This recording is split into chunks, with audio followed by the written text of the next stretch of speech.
All right, 93, 93, 93.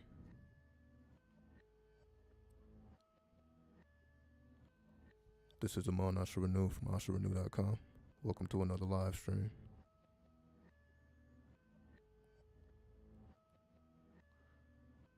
So first and foremost, 93 to the fellow Thelemites out there.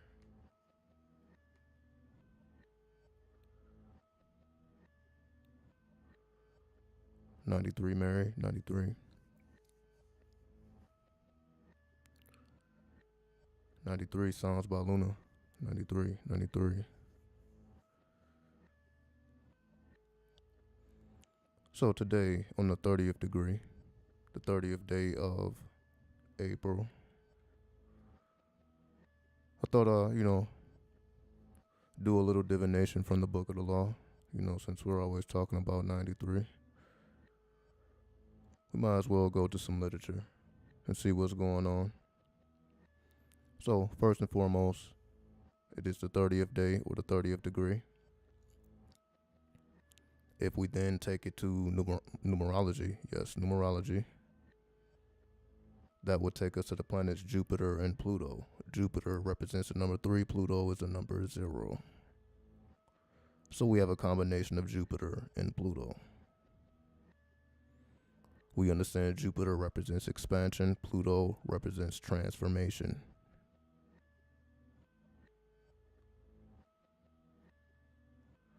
So when these two energies are conjunct,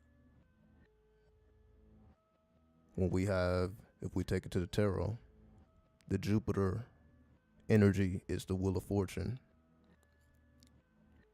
and the energy of Pluto is the Judgment card or the Aeon card, for those who subscribe to the Book of Thoth. So we have the Aeon card and the Wheel of Fortune. The Wheel of Fortune takes us to the energy of high magic. High magic representing theurgy, alchemy, and astrology. Theurgy is the ability to communicate with spirits, or as we call the Holy Guardian Angel, to build knowledge and conversation of the Holy Guardian Angel. And of course, astrology is being able to interpret the movements of the stars, and alchemy is being able to actually implement that in the physical world, and therefore get results based on your celestial timing. So we take it to the Aeon. The Aeon represents the current Aeon or age we are in. Many people may say the age of Aquarius. However, this is the age of Ra Hercuit, which is mentioned in the 3rd chapter of the Book of the Law, which represents ruling from the throne. Meaning we are in an age where we must master rulership from the throne. The throne just represents your ability to extract or interpret the signs and symbols that are all around us. As we say, the messages from the universe, messages from the higher self, messages from the ancestors, so on and so forth. And we understand this language is very mathematical, which is why we have a bunch of shapes and symbols. As we see, there's a symbol right in front of us. This represents geometry or sacred geometry. To be able to take an equation, a mathematical equation, and formulate it or transform it into a symbol which affects the subconscious mind.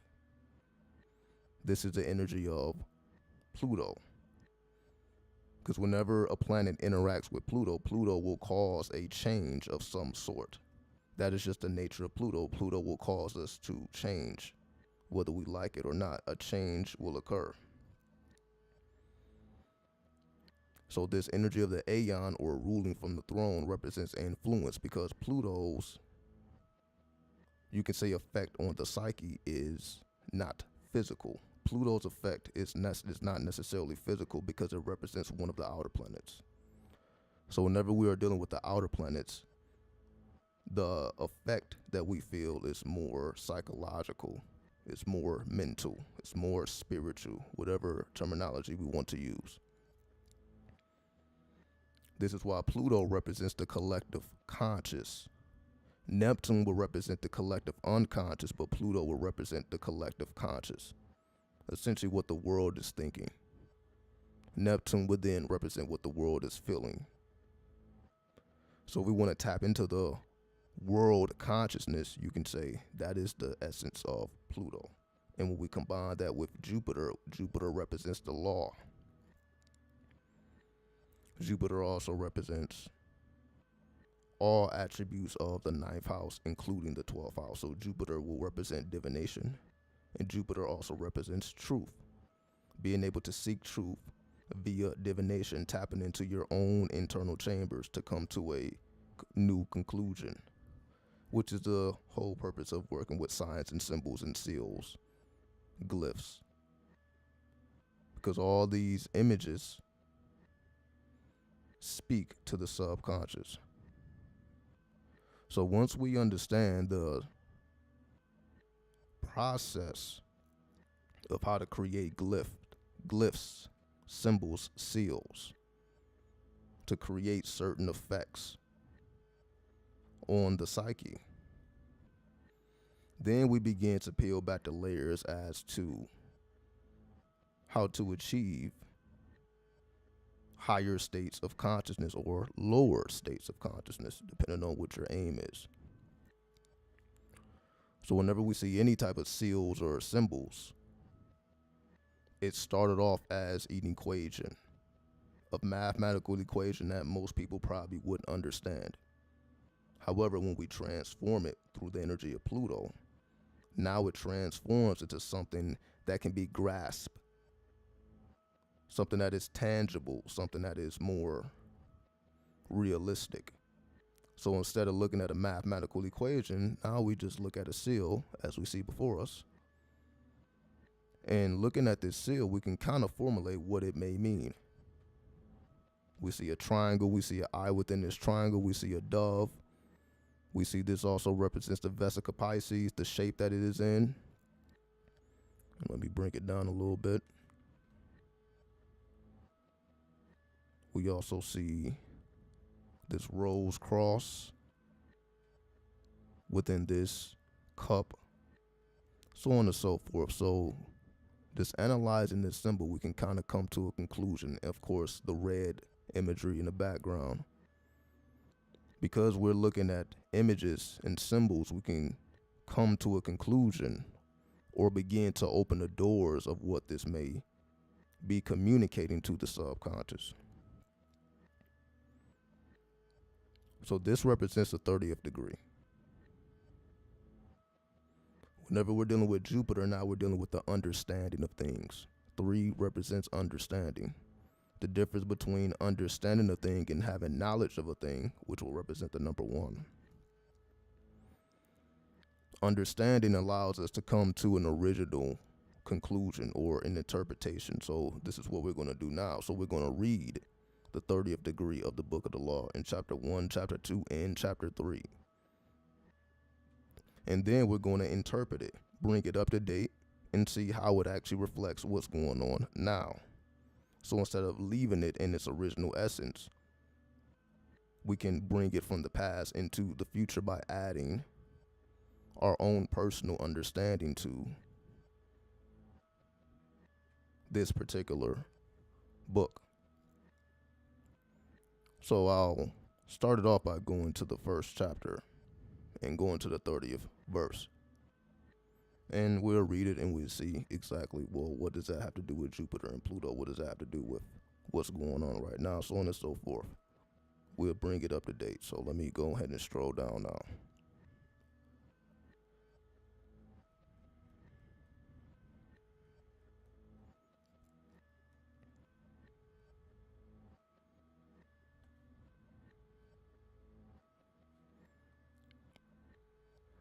'93 Morbid Clown. So we look at the 30th degree here in chapter 1 of the Book of the Law. It reads, "This is the creation of the world, that the pain of division is as nothing, and the joy of delusion or dissolution, awe. So, somebody may read that and say, okay, they may get it, they may not get it. However, when we add the 30th degree to it, meaning once we put this within the context of Jupiter and Pluto, we can begin to see what exactly is trying to be transcribed here, because now we have the keys to unlock the doors. As we know, this is a heavily coded book, so you're not going to take anything on face value and have the whole understanding of a thing. We have to use the keys or the numbers, the doors. We have to open up the doors of the numbers so that we can have essence as to what the alphabets are communicating.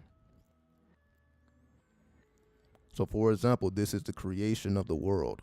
So if we're talking about the creation, of course, this takes us to Pluto. As we know, Pluto represents transformation. It represents death, but it also represents new life. So the creation of a world represents death has to occur, which is why it's speaking about pain. Then it speaks about joy, because the opposite of pain, you can say, is joy. Meaning you should have no differentiation between the two. And this is one of the points that is trying to be communicated in the book of the law. Meaning whether you fall on the side of pain or you fall on the side of pleasure, whether you fall on the side of joy or you fall on the side of sorrow, they are simply opposites. So when you think about the opposite of a thing, you are able to cross those worlds. So if you are feeling sorrow, for example, thinking about things or thoughts of joy will bring you towards joy, because you are directing your consciousness towards joy. So it makes the sorrow smaller and the joy bigger. This is just the power of consciousness. And then we begin to magnetize more things that are connected to this state of mind that we are fixating ourselves upon. So when it comes to joy, we must discover that's the whole thing of Thelema, your true will, what actually gives you joy. And that's what you should charge yourself or give yourself towards fully. What actually brings you joy, which only we can answer for ourselves. So it's not a collective thing necessarily, it's a more personal thing for us to, if we don't know that answer, we go into our internal chambers and seek the answer.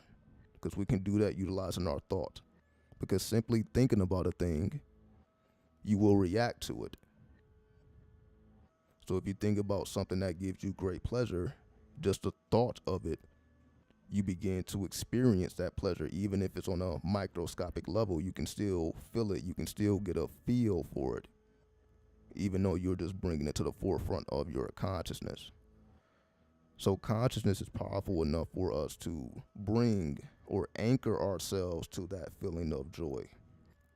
And then that anchor becomes fixed, because now we begin to magnetize more things that are connected to that thought.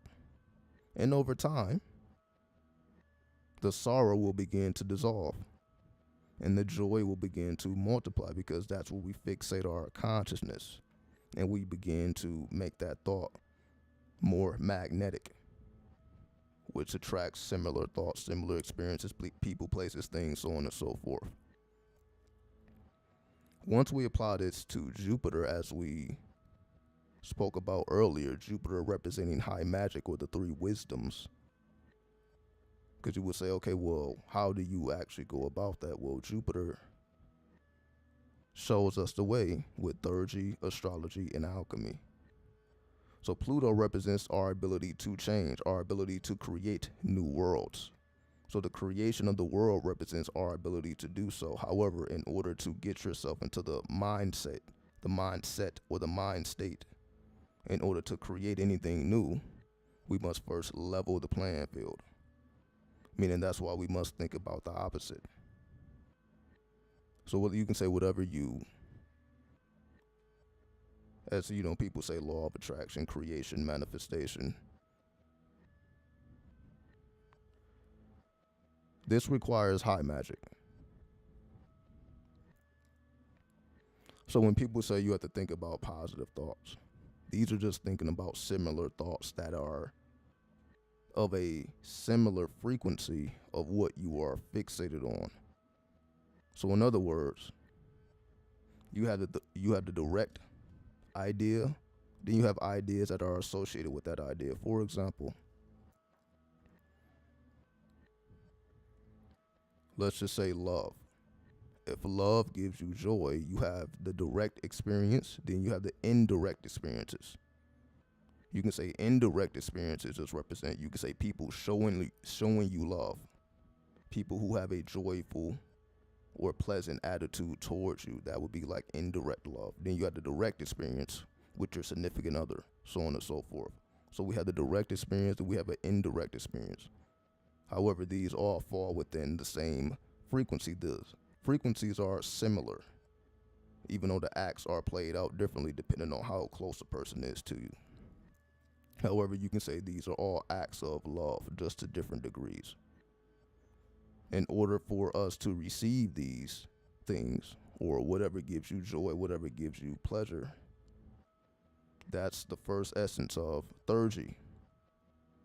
Being able to tap into your higher self, being able to tap into your holy guardian angel so that you can ask yourself these questions, which another human being may not be able to answer. So this is why we tap into the holy guardian angel, to answer those questions that no one else simply can answer. How would they be able to answer those questions?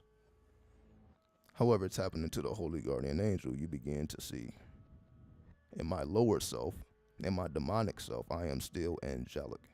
That's why we have a holy guardian angel as a reminder of the angelic ways, even though we, you can say, are in a false world or a imperfect world. There's still a piece of us that is angelic, and through that angelic force, we find our joy or our pleasures. As in astrology, we would call this our midheaven. So the midheaven just represents holy guardian angel. Then again, we have the astrology, then the alchemy. Astrology just represents being on space-time or star time, which is why I titled the video Being on Space or Star Time. This is why we deal with astrology, is especially the degrees. So it's not just knowing, okay, well, the moon is in this zodiac sign or the sun is in this zodiac sign. This is more so dealing with the actual degrees, the numbers, what most people ignore. You know, we get fixated on the planets and the zodiac, and we kind of look over the degrees. Because once we tap into the degrees, now we have to deal with the 36 deacons. When we tap into the degrees, now we have to take it to numerology. Now we have to bring a different aspect, as we call numerology. Now we have to bring the numerology to astrology, instead of them being a separate science. So now we have to bring in our understanding of numbers to understand the particular degrees. Like each day represents a different degree. The sun is in a different degree every day. Whereas the moon changes degrees like every 2 hours. So every 2 hours, the moon is in a different degree. Every 24 hours, estimated, the sun changes degrees. So even though for 30 days, you can say the sun is in a particular zodiac sign, each day represents a different degree, even though it is in the same zodiac sign. So for 30 days, you may know, okay, well, the sun in Aries represents this. The sun in Taurus represents this, because currently you can say the sun is in Taurus. But Eastern-wise or Vedic-wise, the sun is actually in Aries. So it all depends on your perspective. However, the purpose is to look at the actual degrees, because that's what's changing every day. What's up, 420 God? So this is how we get a deeper understanding when we are looking at the actual degrees. Because again, you know, it's pretty easy. Okay, well, the sun in Aries means this. The sun in Taurus means this. Peace, God, peace. So what we understand is once we deal with the actual degrees, now we're dealing with the intricacies. What's up, Georgia or Georgia? So grateful to have been put on the path to find your video. I'm sitting on my porch this morning thinking of how grateful I am for the whole of the universe and all around us to find your video. Absolutely. We want to deal with mathematics as much as we can because everybody has their own perspectives. Different people will come to different conclusions. But when we deal with these numbers, when we deal with these degrees, you could say mathematics is more fixed. Once we start dealing with astrology, once we start dealing with the alphabet, things get very creative. But whenever we need to bring things back to the science and the mathematics, we have to deal with the actual degrees. So if each day represents a different degree, then we understand why each day has a particular vibe. Because again, the sun is in a particular zodiac sign for 30 days, but why does each day has its own particular vibe? It's not that the zodiac sign is changing, it's the actual degree that's changing. So each day has a unique vibe because each day represents a different degree.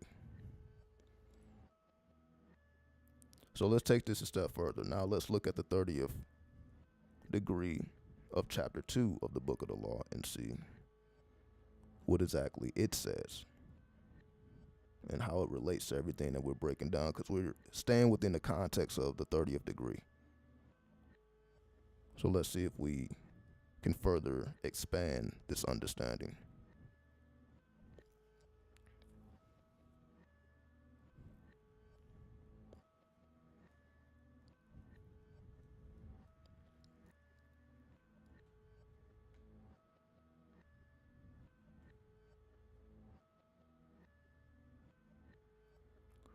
So if we look at the 30th degree, chapter 2 of the book of the law, it says, if will stops and cries why, invoking because, then will stops and does naught.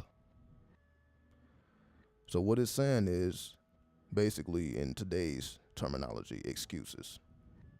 I couldn't do this because of this, couldn't do that because of that. It's always a because. Whenever we activate because, it stops the will. So if the goal is to live out our true will or our divine will, in order for us to live out this divine will, the will has to constantly stay in motion. Meaning we can no longer make excuses. We can no longer put an excuse behind why something cannot be accomplished, why something cannot be done, because all things are possible. This is why we study things like the tarot. Each chamber is possible to enter. It's just about having the appropriate keys or the appropriate equation to open up certain doors. So all things are possible once you know what keys opens what doors. That's the tarot just represents a bunch of keys. 78 particular keys. However, you don't necessarily know what doors that these keys open. And this is why we do things like this, to build up our interpretation. Okay, well, what does the 30th degree open up? What does happen when Jupiter and Pluto combine? We don't necessarily know all these answers just right off the bat. So we have to go through trial and error. We have to be purified by the fires that we call experience. So we have to go through the experience to learn, okay, what keys opens which doors, and what would be the appropriate timing, which takes us to astrology. What would be the appropriate timing to open up these doors? So even if we know what keys open what doors, now we still have to consider timing. What would be the appropriate time to open up these doors? Now that you understand what doors go to which keys, or what keys go to which doors, what would be the appropriate time to open this door? Then we go into the alchemy, which represents you actually opening up the door and living out the actual experience. Because once you open up the chamber, now you have to play it out. So it's not just opening it up and closing it, now you have to play it out. Now you have to deal with the positive and negative attributes of that particular chamber. So this is why Jupiter represents high magic, because now this is you taking the law into your own hands. That's why the law is do what thou wilt. Do what thou wilt doesn't mean do what you want. Do what thou wilt means live out your true will in order for you to live out the true will, you have to build a communication with your holy guardian angel, which is through high magic, by doing things at the appropriate time. At the appropriate times, you open up the appropriate doors, the appropriate chambers. And when you do so, you realize that you can be successful at whatever you choose to do as long as you are doing things that the planets support. So for example, most people deal with the sun. Well, what are the aspects of the sun currently? Does the sun have a good relationship with those particular planets? So now we're going beyond the actual planet. Now we're looking at the relationship between the planets. So if the sun has a good relationship with Venus, for example, that's the energy of artistry. So that would be a time to conduct artistic workings or artistic pursuits, because the sun has a good energy with, or a good aspect with Venus at this particular time, as an example. If the sun, let's just say, had a square with Saturn representing the world stage, now okay, all things that concern the government, all things that concern your career and you being on the world stage is going to be a little challenging at this particular time, or things are going to slow down a little bit. So you having that understanding ahead of time when these particular cycles come online and when they dissolve, you having that heads up, now you don't get caught into the mix. Now everybody else is trying to figure out what's going on. Why is the stock market crashing? Why is this going on? Like everybody else is just looking around trying to figure out what's going on, where you already know, okay, well, I did see that these aspects are going to be activated at this particular time, so this is how it's manifesting. Okay, I understand that. You may not know exactly how it manifests, but you at least have a heads up. Okay, there will be some type of resistance or some type of restrictions in this particular area based on the astrology that's going on, based on the celestial timing. So there will be particular results, even if you don't know exactly what results. But the more you study what results actually occurred, you'll get better at knowing what the results will be, because you're paying attention. So as things happen, you realize, okay, well, what's going on in the stars? You automatically begin to decode things the more that you acknowledge these things as evidence of a higher truth or a higher perspective. So then the alchemy is just living it out. So once you consider the celestial timing, again, now you put the appropriate key in the appropriate door, and you have to deal with the positive and negatives of that particular chamber, because all these things are internal. Peace back from hiatus. Peace God. Peace God. So once we realize we contain all things, that's why every man and every woman is a star. Once we realize we contain all things, we just don't have it activated all at the same time, because we would be confused. We don't have access to all 78 chambers at the same time, but we do have access to all, you can say, 360 degrees of your actual natal chart. We have access to all 360 degrees, just not all at the same time. They're divided into the 12 houses, the 12 areas of life. They're divided into certain chambers. So the more you explore the chambers and you realize how they relate to your personal charts, your natal chart, your progress chart, as well as the transits, once you realize, okay, this is how I'm linked to this particular energy and how this particular energy will live out in my particular life, because you see how it lives out in the world stage, but now you also take it back to how it lives out with you on a personal level. So this is alchemy. This is how you know that all these things are factual, how all these things are real, as you're actually going through life and seeing these things happen in real time. Because again, astrology just gets us on the level of understanding celestial timing, but living it out and seeing it to be true and real, that's the alchemy behind it. So we don't stop with the astrology. The astrology just gets you to a certain level of timing. You know what's going on. You know what to expect. You know what to prepare for. So you essentially know what position to place yourself in, but you still have to live out the positives and the negatives of those particular degrees. Now let's explore the 30th degree in chapter 3 of the Book of the Law.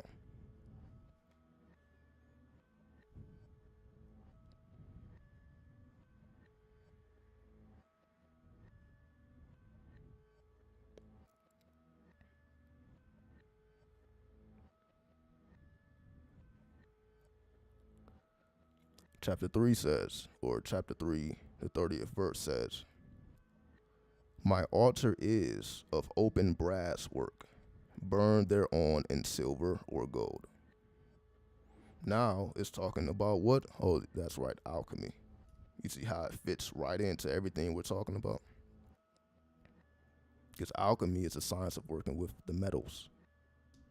So astrology gets us to a level of understanding celestial timing, then alchemy gets us to a level of understanding the metals.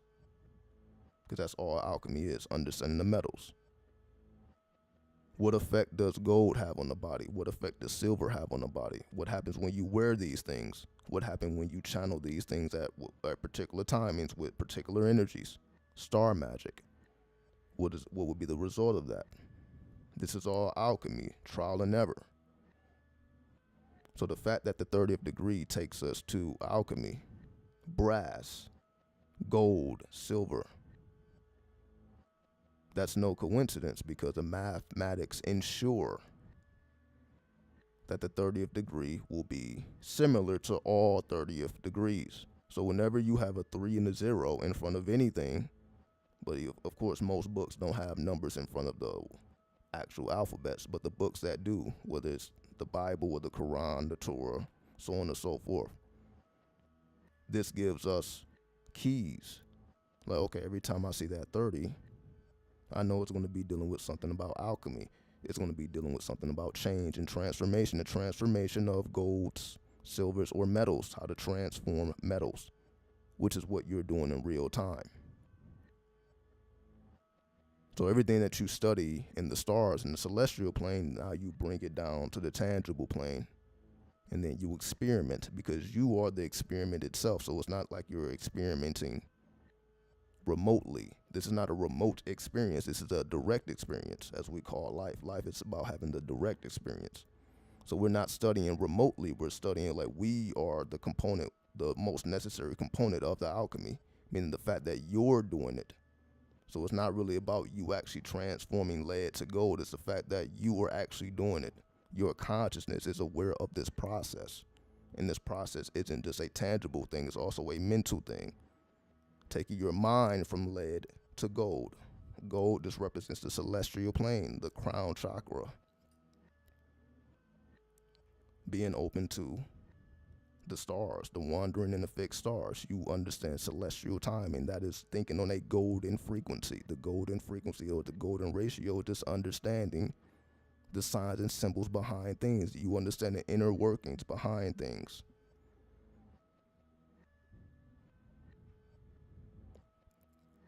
So temperance feels like it's the energy I need to be moving on into. And the temperance card is the art card in the book of the thought. In the book of thought, excuse me. And the art deals with combining contrasts, the combination of contrasts, to take things that you can say aren't supposed to go together and put them together. This is what we're doing. We're putting things together that seemingly have no relation. Okay, well, what does the 30th verse of the book of the law in chapter 1 have to deal with chapter 2 that have to deal with chapter 3? They seem unrelated. But now we are formulating relations through contrast, because we find a common denominator. And because we see the common denominator, we're actually able to formulate connections that seemingly are not there on the surface. So we're able to peel back the layers to see connections that are invisible to the naked eye. And this is the whole process of divination.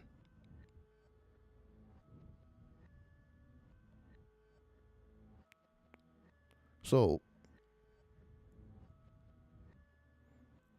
just wanted to utilize the book of the law as a foundation here, because we only deal with the 30th degree towards the end of the month.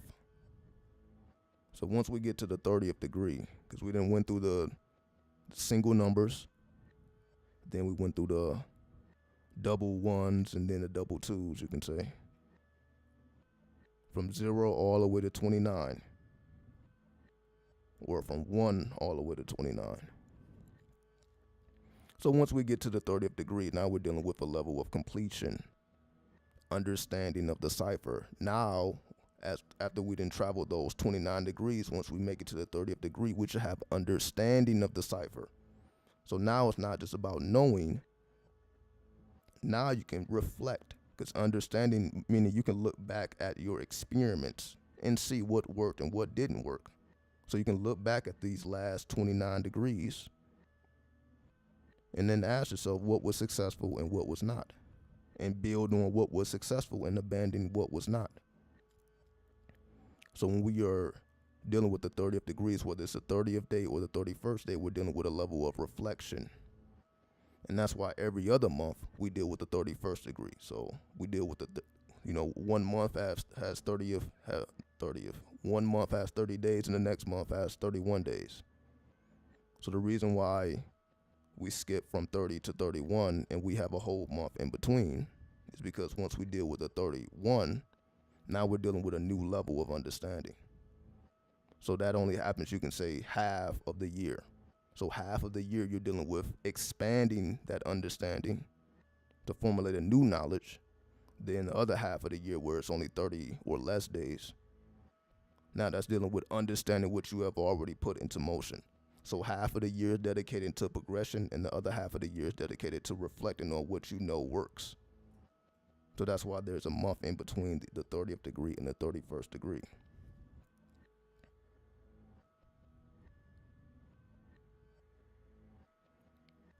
So maybe move as if it's months, as opposed to seasons.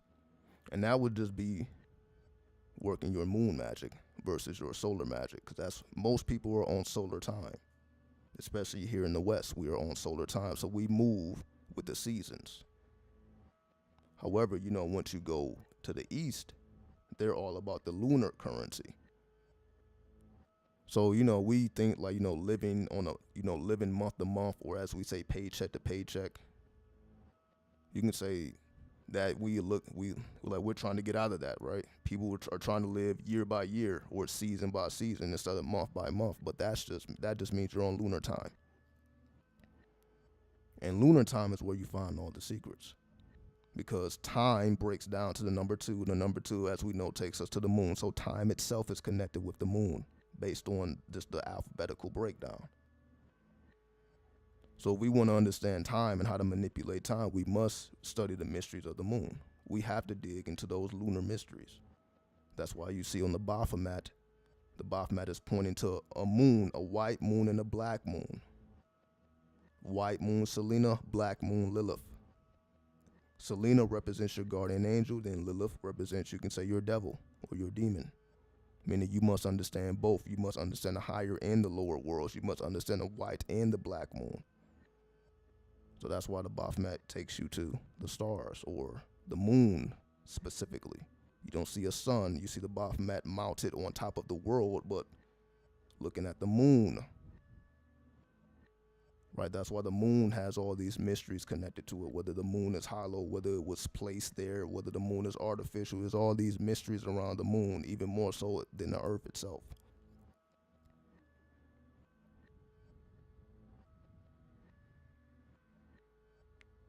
So when it comes to lunar magic, going to things like the lunar mansions of the East, all these mansions represent certain degrees, certain attributes that the moon takes on as it travels through the zodiac every 30 days.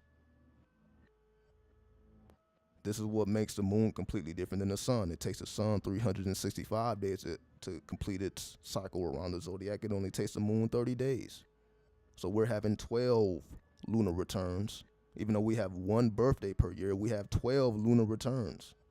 So essentially, you can say you have 13 birthdays every year, if you want to be technical about it, because every lunar return counts as a birthday as well, because it's a completion of a cycle. That's where that number 13 is very important, because it represents your solar and your lunar returns, your 13 degrees. And the moon moves 13 degrees every day. So every day, the moon is going to evolve 13 degrees. So that 13 is deeply connected with the moon. the 13 cycles of the moon. So the 13 is intimate with the moon. That's why the 13 represents the number of death. The 13th degree in the tarot takes us to the death card, or the energy of Scorpio. When the moon is in Scorpio, it said the moon is the most turbulent when it's in Scorpio. You shouldn't be doing anything, according to the lunar mansions. However, it's positive for the freeing of prisoners. So if you are in a oppressed position, prisoners and slaves and all these types of people, it's great for them. But for all things else, all other things, it's not so good. So you can say for the underdogs, for the underworld beings, for the clipoffic beings, it's perfect. But for everybody else, not so much. So if you're into the lunar degrees or the lunar mysteries, it's perfect for you. But if you're not so much.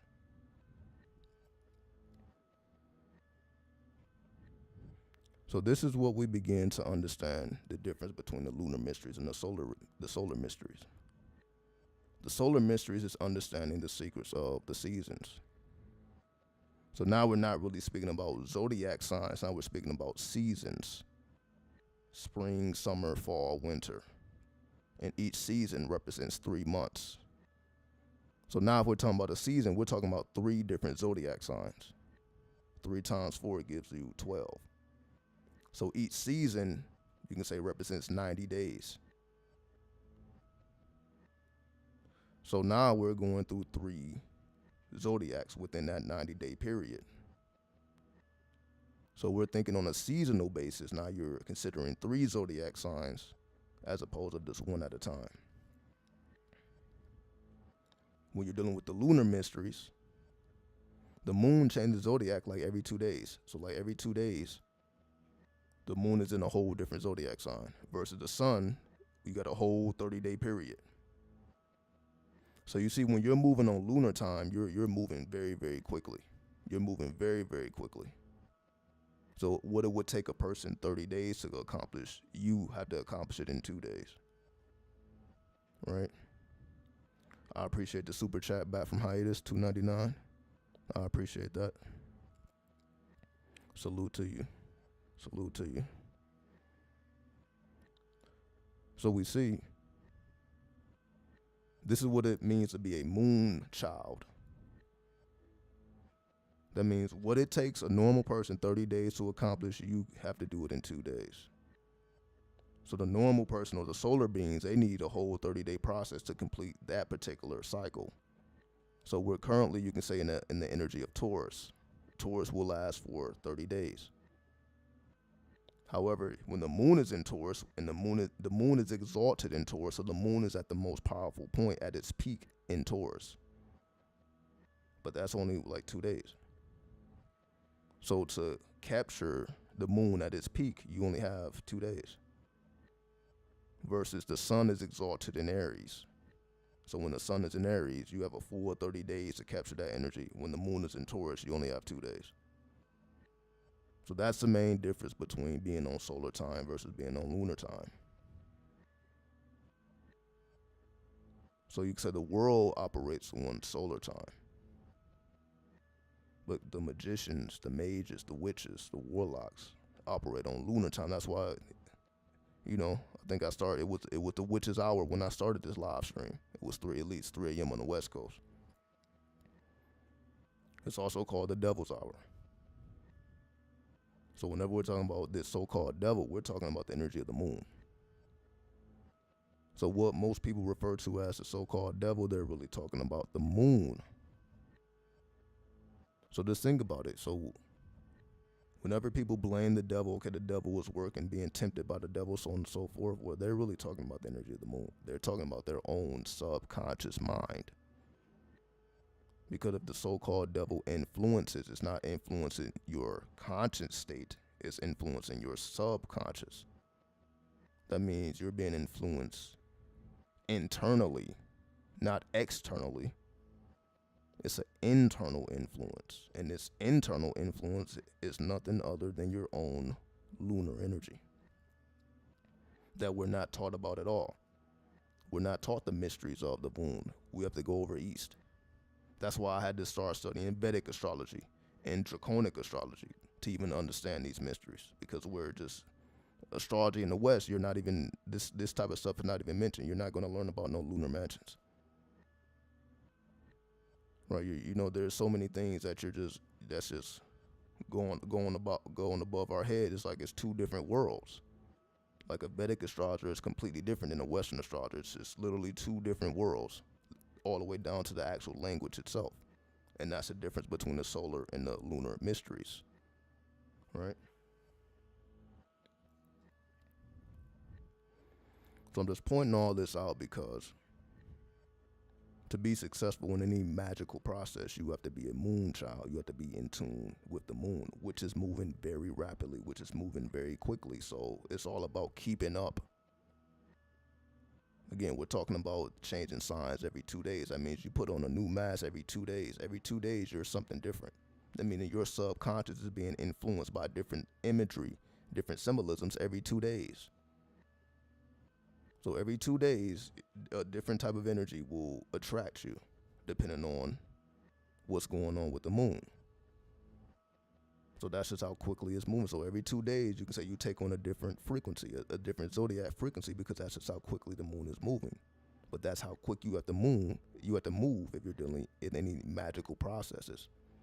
Because you shouldn't need no longer than 2 days to complete any ritual, unless you're doing a seasonal ritual. And we know most people are not doing seasonal rituals. Most people, when they conduct rituals, you can sum that up in 2 days.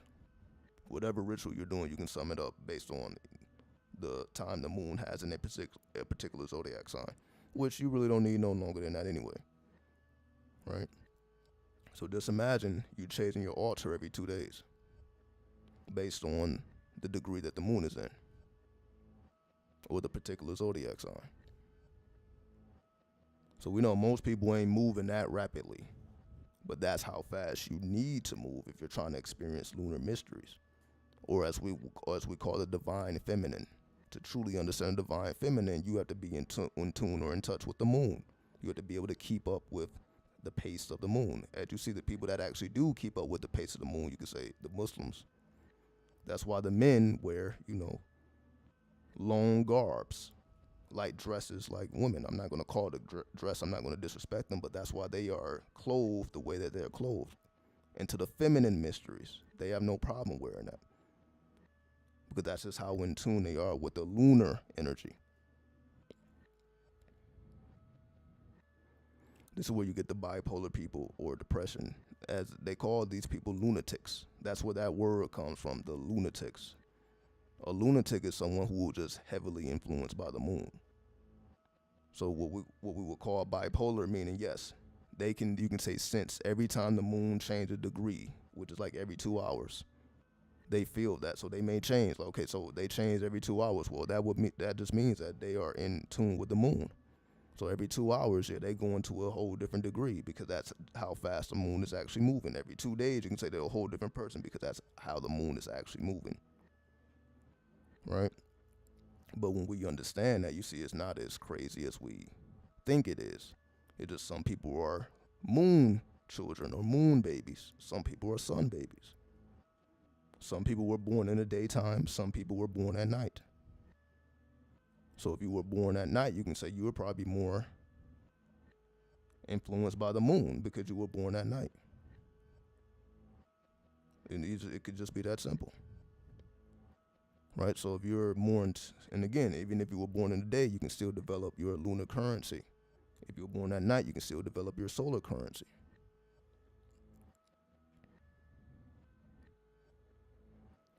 So my sign, sun and moon, would be more of your best qualities that can be accessed or present. It's more of, if you understand your Holy Trinity, that kind of gives you a foot in the door. I mean, if you understand your sun, your moon, and your ascendant, your Holy Trinity. If you have a grasp of that, everything else is easy. That becomes your Holy Trinity, as we call it, the triangle, the 3 points of the triangle. Your ascendant would be at the top, and your sun would be, you can say, on the left, the moon would be on the right, or if you want to switch it or reverse it. The ascendant would be at the top is because that's what people see. That's what people interact with, because your ascendant is more so your personality. Your sun sign is not your personality. That is your ascendant. So the mask you put on, your persona, That is your ascendant. So what other people see is your ascendant. What's up, Michelle? Peace, peace. Your sun and your moon sign are more personal to you. So you can say your sun is your spirit. You can say which is eternal. So your spirit, what animates you is your sun, which is not your personality. So you can say what people feel from you, that's your solar energy. It's not necessarily your personality itself, it's just what people feel when they're in your presence. Then you have your moon energy, which is your emotional currency. So you can say that's your mind. You got your spirit, then you got your mind. The moon is like the mind. The sun is like the spirit. So you can say most spiritual people are solar babies because they're naturally spiritual. The naturally spiritual people, you would think they're moon babies, but not necessarily, because the spirit deals more so with the sun, right? So the lunar babies or the moon children, you can say these people are more psychic. There's a difference between being spiritual and being psychic. Because you can see everybody isn't psychic. It don't matter how spiritual you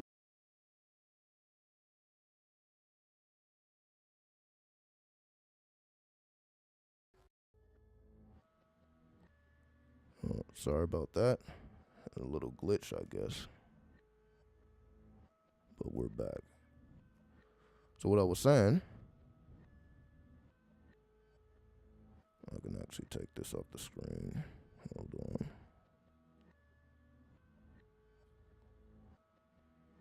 There's a difference between being spiritual and being psychic, or like being a medium. That's why you see like most people you will consider themselves spiritual if you're not religious. Like anybody can be spiritual. Because again, there's no prerequisites, there's no rules. That's more personal. A person considers themselves spiritual because it's more personal, it's more solar based. But when a person is psychic, you can say now that these people are receiving, they receive things. It's not really the energy they put out. It's not what they progress or what they profess. It's more of a receiving energy. That's the moon children, so they receive. It's not really about their personal will, them making themselves known. It's more so they just receive. And they may not even understand what it is that they're receiving. That's why the master number 11 represents the master seer. Those are like the moon children. The ones who are intuitive. Intuition doesn't have anything to do with being spiritual. Again, the spirit is just your solar energy. Spirit is what gives us, you can say, life. So people in high spirits, for example, or have high energy, that doesn't necessarily mean that you can receive spiritual information. It's two different things. Yes, the energy of the high priestess. That's why you see the high priestess seated on the throne. She is receiving. Right? She's passive. She's not necessarily guiding what she is receiving. She just receives and she interprets what she receives. Versus the spiritual people, they are more so professing. They don't have to receive any goddamn thing. You can say they're spiritual. It don't have anything to do with what they receive. You can be spiritual because you are high in intelligence. You are high in consciousness. You know who you are. You know where you come from. So you can say that automatically makes you spiritual. You don't fall for the games and the tricks of the matrix. So all these people you can say are spiritual because they're not, you could say their consciousness has always been awakened. They're not influenced by the tricks of the trade, the tricks of the matrix, the tricks of the demiurge. Right? So they're not susceptible to that form of influence because of the strength of their spirit. The spirit is just more powerful than the influence. However, with the moon children, their goal is to understand and to interpret what they receive because they're going to constantly be receiving. whether they like it or not, whether they agree or disagree, but they must have an understanding of their ability to receive, their ability to be mediums. You can say it ain't necessarily something they ask for. They're just sensitive to invisible frequencies.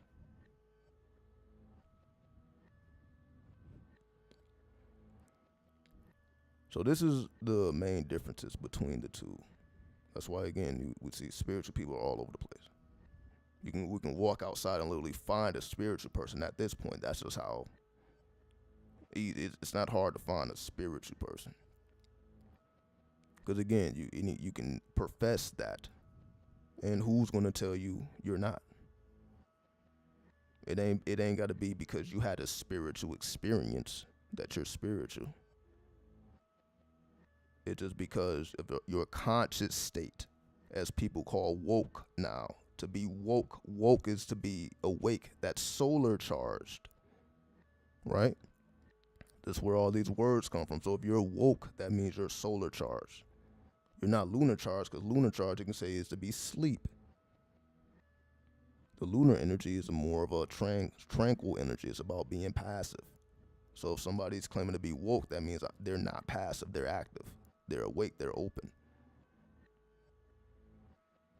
Versus the lunar energy is about being passive, about being more isolated, about being more into yourself and being more introverted.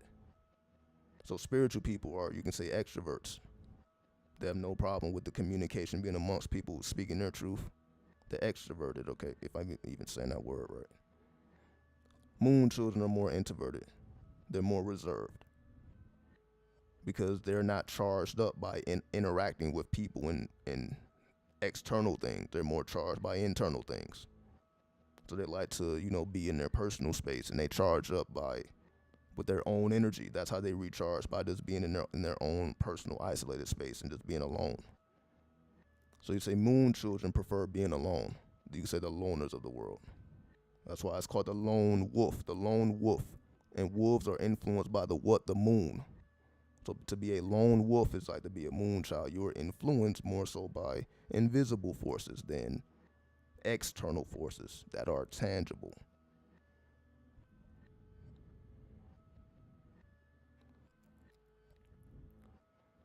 So just making all these things more clear, because I know all these things tend to get mixed up and interlaced, and it's hard to distinguish what's what until you actually begin to interpret what's behind the symbolism. So let me actually go to a different book here.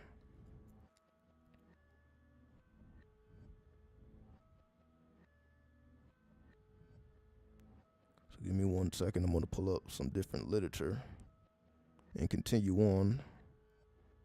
So let's see. I'm going to go to the 30th degree. Let's pull up a Bible or something, or a Quran, and go to the 30th degree and see what comes up. Hold on. So we're going to continue with the 30th degree here. So give me a second here. So yeah, let me pull up a Quran, because obviously the Muslims are more lunar based. So we'll pull up a Quran versus the Bible. So let me go ahead and type in the Quran. So we'll go to the 33rd surah, not the 33rd, the 30th surah, or the 30th chapter, the 30th surah. Holy Quran, Surah 30. And we'll see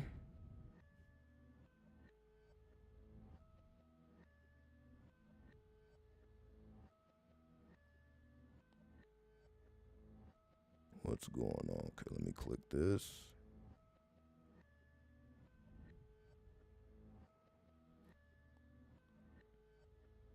When we go to these websites, it be all type of ads and every goddamn thing. All right, here we go. So let's see if we can, let me put this on screen. See what happens. Give me 1 second here. Peace, JD.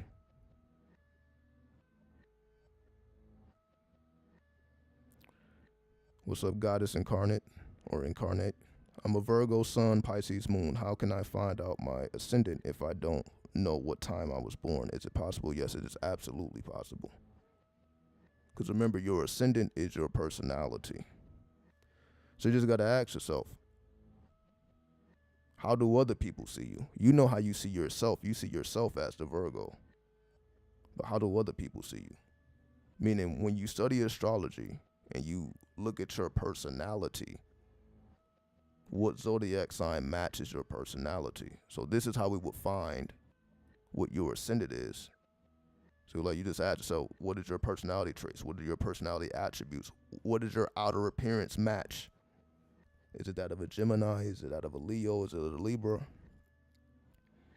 So whatever fits, that's how you know. And remember, your ascendant changes every 2 hours. So the ascendant changes every 2 hours. So that's why the time is necessary in astrology, because the ascendant changes every 2 hours. So even though you can say the degree changes every day, however, the ascendant changes every hour. Every 2 hours, excuse me. So the 12 zodiac sign times 2 gives you 24. So in a 24-hour period, you then went through 12 signs of the ascendant. So the ascendant changes every 2 hours.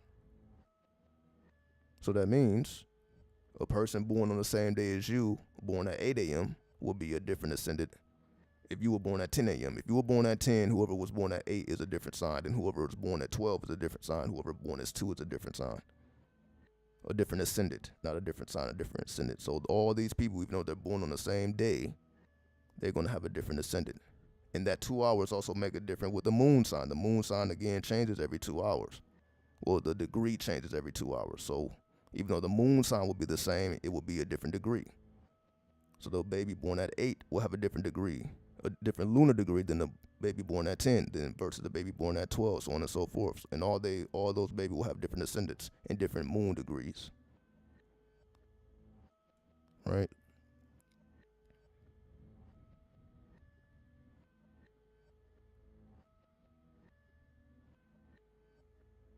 Okay, so let me pull up this Quran. 1 second here. So let me take this down.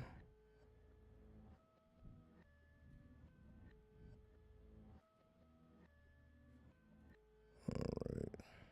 1 second.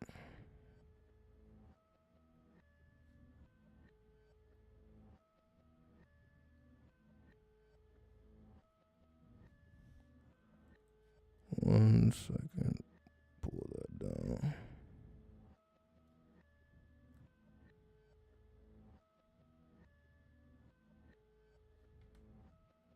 Put the screen back. All right. 93, 93, 93, Josh. 93, good sir. Salute to you. Welcome to the live stream. Salute to you. Salute to you.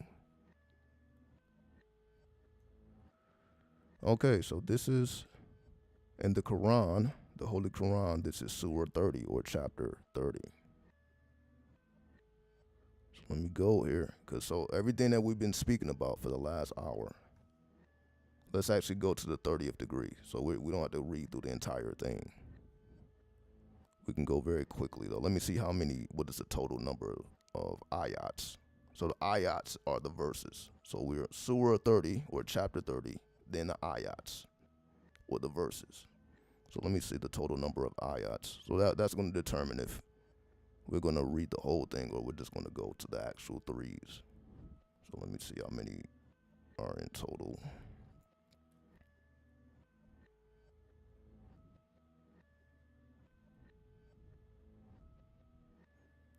Okay, so it's 60 bars or 60 ayats. All right, that's not too bad. That's not too bad. It's not too bad.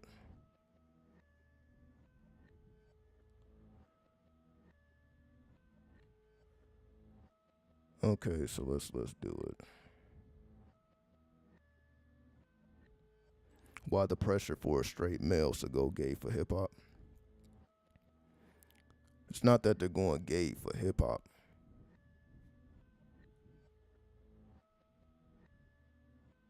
Because the industry and hip hop is two different things. Because hip hop doesn't care about your orientation. especially your sexual orientation. Hip hop wouldn't. Why would hip hop care? The spirit of hip hop. Why would the spirit of hip hop care? The spirit of hip hop doesn't care. The industry cares. Because the industry, has certain agendas to be pushed, so on and so forth. They want to continue to promote destruction and chaos amongst civilized people. So we think that we're savages instead of greats and grand minds, right? And they also want to demote the gay energy because they want to disrespect it. So like what we think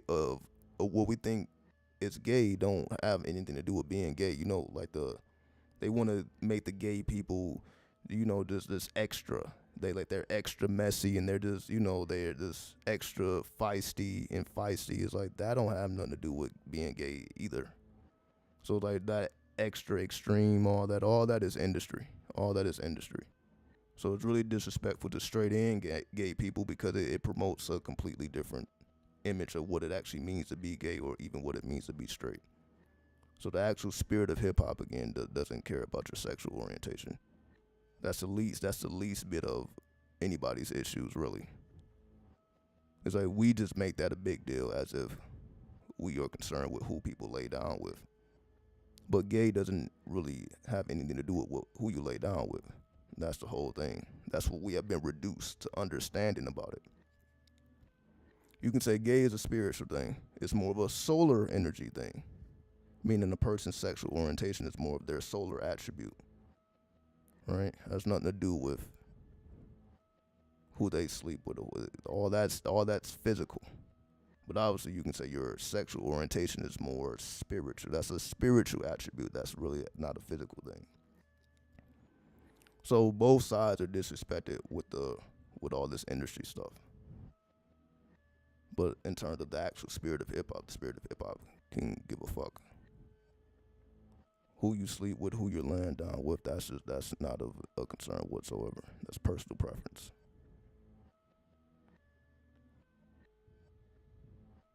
Now, the 30th surah, it said, Aleph Lam Min, which are 3 Arabic letters. The Romans have been defeated in a nearby land, yet following their defeat, they will triumph.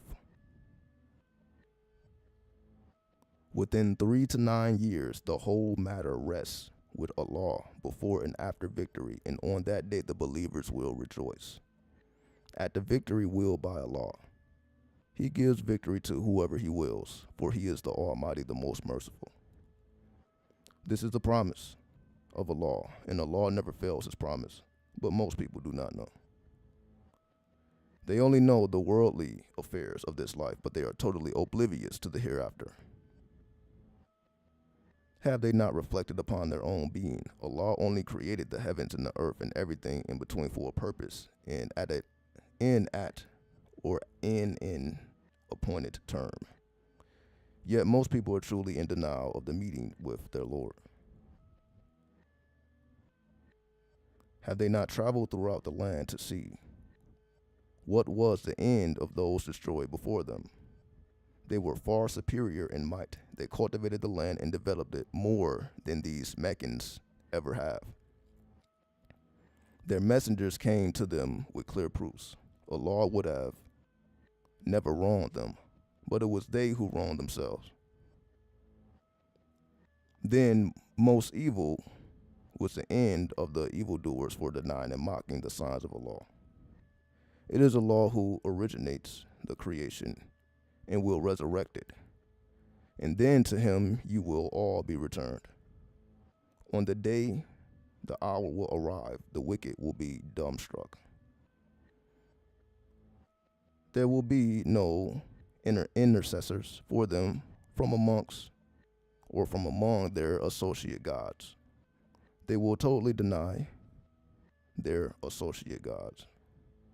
And on the day the hour will arrive, the people will then be split into 2 groups. As for those who believe and did good, they will be rejoicing in a garden.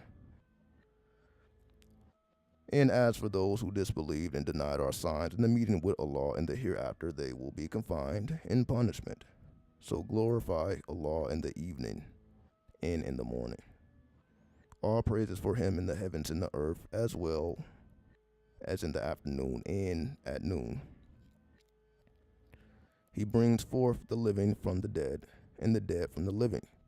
He gives life to the earth after its death. And so will you be brought forth from the grave. One of his signs is that he created you from dust. Then behold, you are human beings spreading over the earth. And one of his signs is that he created for you spouses from amongst yourselves, so that you may find comfort in them.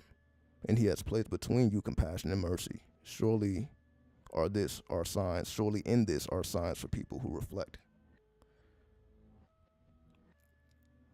And one of his signs is the creation of the heavens and the earth. And the diversity. What is this? Diversity. Yes, diversity of the language, of your languages and colors. Surely in this are signs for those of sound knowledge. And one of his signs is your sleep by night and by day for rest, as well as your seeking his bounty in both. Surely in this are signs for people who listen. And we're just going up to the 30th ayat, and we're going to see. So it's going to be 30-30 essentially. And we're going to see what the reflection is. And one of his signs is that he shows you lightning, inspiring you with hope and fear. And he sends down rain from the sky, reviving the earth after its death. Surely in this are the signs for people who understand. And one of his signs is that the heaven and the earth persist by his command. Then when he calls you out of the earth just once, you will instantly come forth. And to him belong all those in the heavens and the earth. All are subjects of or to his will. And he is the one who originates the creation, then will resurrect it, which is even easier for him. To him belong the finest attributes in the heavens and the earth, and he is the Almighty, all-wise. He sets forth for you an example drawn from your own lives. Would you allow some of those bound people in your possession to be your equal partners in whatever wealth we have provided you, keeping them in mind as you are mindful of your peers? This is how we make the signs clear for people who understand. In fact, the wrongdoers merely follow their desires with no knowledge. Who then can guide those Allah has left to stray? They will have no helpers. In the 30th ayat. So be steadfast in faith and all uprightness, O Prophet. The natural way of Allah which he has instilled in all people. Let there be no change in this creation of Allah. This or that is a straight way, but most people do not know. So,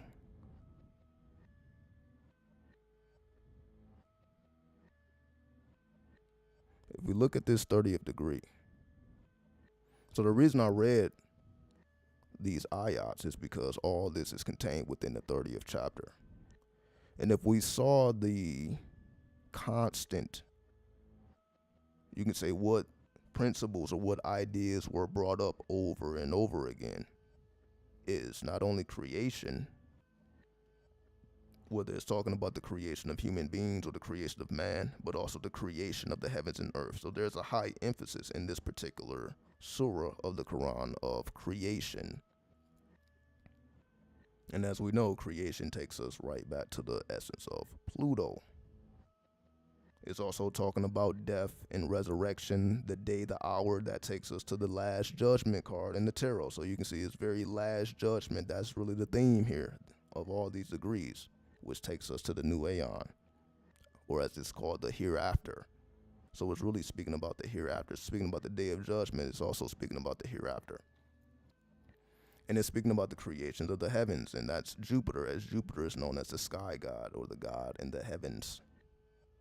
So Jupiter represents the heavens. Then the earth would then be represented as Pluto. You can say the new earth,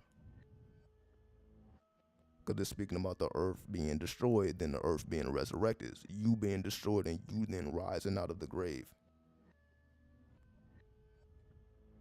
That represents the part of you that is continuous, that is beyond the flesh. And that represents understanding. That's the difference between understanding and knowledge. See, it's one thing to know these things. It's another thing to understand what's being able to interpret what's being said. Because to most people, this is just, words in a book.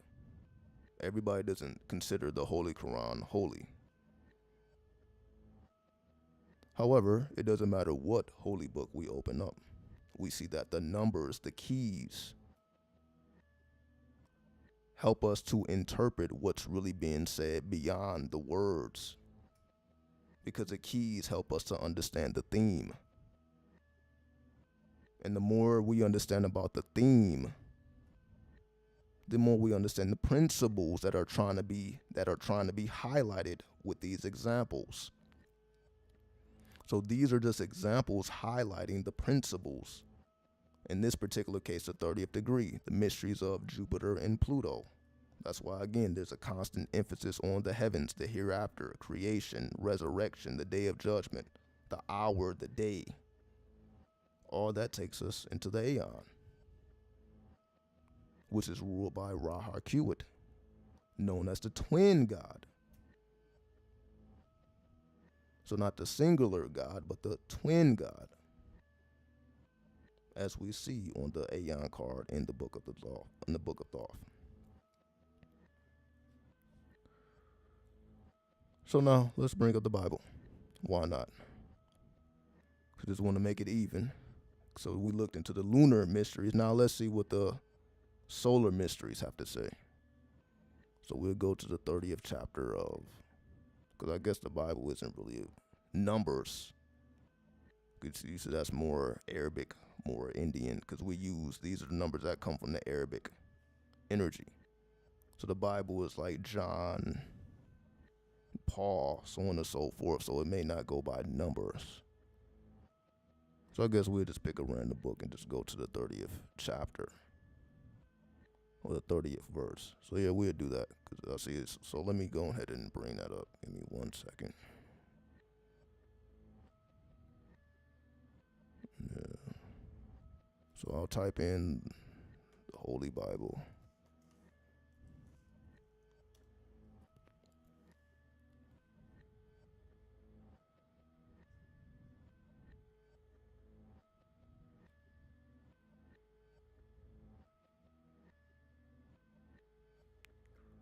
All right.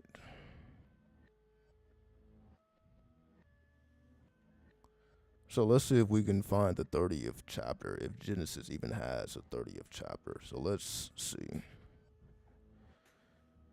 And if we see the same principles being discussed, then we know for certain that these numbers truly do represent keys, because why would the same principles, not the same examples, but the same principles being discussed in a whole different book, written at a whole different point in time that had nothing to do with the other book?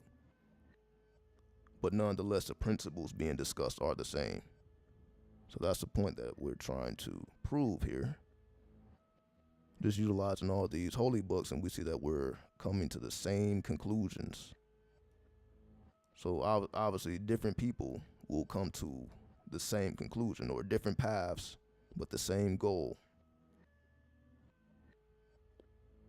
So this helps us to respect all paths, because they're all reaching towards the same goal, which is understanding the principles behind the words. The words are just there to give us a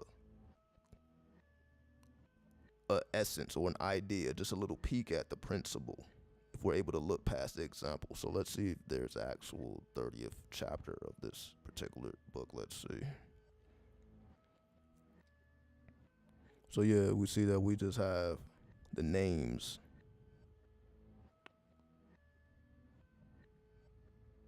So let's see, I don't even know. Let's see if it's actually 30 books of the Bible.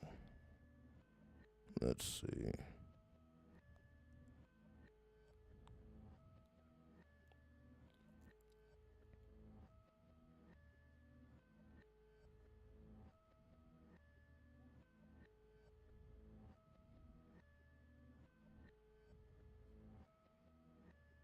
Okay, so Amos. This is the 30th chapter.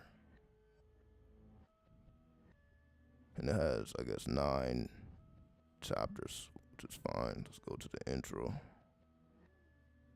Well, I don't know if this is actually a part of it. We'll just go to chapter 1.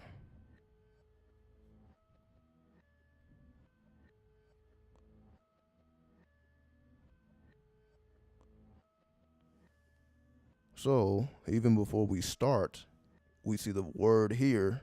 Let me go up here. It says judgment on Israel's neighbors. So before we even get into anything, you see it takes us right to judgment, and we were just speaking about the judgment card. So before we even go in, it literally has judgment in bold here. Completely different book. So we see, I literally just counted. Okay, let's go to the 30th book. I didn't even know what the 30th book was going to be, because it's going by names and not numbers. So we literally selected the 30th book of the Bible, which just so happened to be Amos. And then it's speaking about judgment. Literally, that's the first thing that it's showing us here. So I'm just showing and proving here the power of these numbers and how everything that comes after these numbers are pointing us in the direction of these same principles. And here it is. It's saying this. I will send forth fire, the house of Hazael. I will destroy the king. I will break down the gate. So it's literally speaking about judgment. It's literally describing the whole judgment card in the tarot. I will turn my hand, destroying the king. Yup. For those who sin, basically they're gonna, I will consume her fortress. So it's literally a flame, fury, flame, anger, rage, continuously slaughter the woman of the land. What's up, Saki? So you see, we ain't even got to read it out word for word. So let's go to the 30th verse. Let's see what the 30th verse says in particular. Okay, well, this doesn't even have 30 verses. Let's go to the next chapter.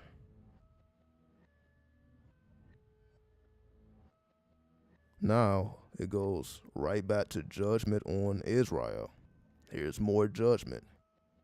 So we clearly see this whole book is speaking about judgment, takes us directly to the judgment card. It's no coincidence there. This is just how powerful the numbers are, that everything that comes after the numbers will give us an example of these principles that are connected to these planetary influences. So I don't think any of these chapters actually have 30 verses, but it's all speaking about judgment. You only have I chosen of all the families of the earth. Therefore, I will punish you for all your sins. So now it's still speaking about punishment.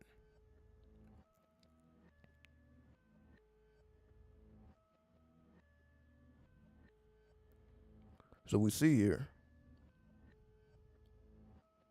the more we understand these principles behind these numbers, the attributes of the numbers, now when we read these holy books or whatever type of books we want to read, now we have a proper context to put it in, so that no matter what the book is actually saying, it taps us into the particular principle that is meant to be highlighted. So we started with the book of the law, then we went to the Quran, and now we see what the Bible was. It's all speaking about judgment, transformation, creation, resurrection, alchemy.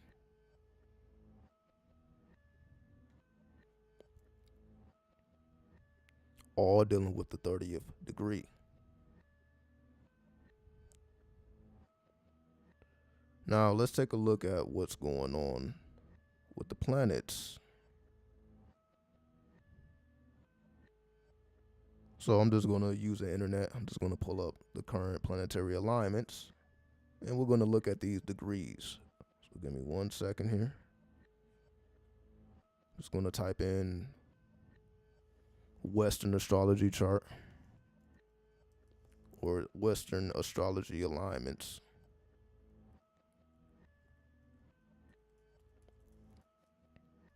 Or current alignments. Western astrology current alignments.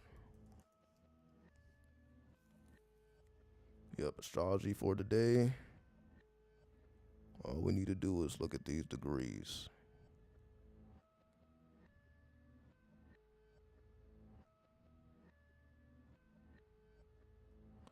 So for example, looking at this, you see we have no degrees. I'm just giving you an example of particular sites that don't even deal with the degrees. So they tell you exactly what's going on. Okay, the sun is in Taurus, Luna is in Taurus, the moon is in Taurus, Mercury is in Taurus, Uranus is in Taurus, Eris is in Aries, Chiron in Aries, Mars in Pisces, Saturn in Aquarius, so on and so forth. But it's not actually pointing us into any degrees. Because as you see, this is the main difference between the Western and the Eastern astrology, where we're just more concerned with the planets in the actual zodiac. We're not even concerned with the actual degrees. So let me actually find a site that's actually showing us the degrees so that we can understand the importance of recognizing the actual degree versus just looking at the zodiac sign. And again, I'm just doing basic Google searches.